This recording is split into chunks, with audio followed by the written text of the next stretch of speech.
மிகப்பெரிய யோக பாகங்களை தெரிஞ்சுக்க முடியுங்கிறது தான் உண்மை. நம்ம நிறைய பேர் என்ன நினைக்கிறோம், அந்த மாமியாருக்கு வரக்கூடிய அதாவது ஆயில் சம்பந்தப்பட்ட கண்டம் வந்து ஆயில்யம் நட்சத்திரத்தில் வருது அப்படின்னு தெரிஞ்சுக்கிறோம். நல்லா தெரிஞ்சுக்குங்க.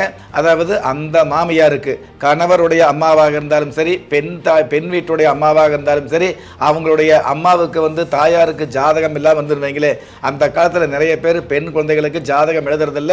பெண் குழந்தை வேறொரு வீட்டுக்கு போகுது அப்படிங்கிற அமைப்பில் வந்து நிறைய பேர் ஜாதகத்துக்கு முக்கியத்துவம் கொடுக்காமல் இருக்காங்க. அப்படி இருக்கும் பொழுது அந்த பெண்ணு வந்து வளர்ந்து ருதுவாகி திருமணமாகி அவங்க ஈத்து பேத்து எடுத்து பெருமையாக இருக்கும் பொழுது அவங்க மாமியார் என்ற ஸ்தானத்துக்கு வரும் பொழுது அவருடைய ஆயிலை பற்றி தெரிஞ்சுக்கலாம் இல்லையா? தன்னுடைய வாழ்நாள நல்ல முறையில் வாழ்ந்தால் கூட தன்னுடைய ஆயுள் காலம் எவ்வளவு தெரியறதுக்காக அவங்க வந்து முற்படும் பொழுது அவங்களுக்கு ஜாதகம் இல்லாத பட்சத்தில் தன்னுடைய மருமகளுடைய ஜாதகத்தை எடுத்து பார்த்தாலே அந்த மாமியாருக்கு எத்தனை வயசு வரைக்கும் ஆயுள் அப்படிங்கிற விஷயத்தை நம்ம தீர்க்கமாகவே தெரிஞ்சுக்க முடியும்.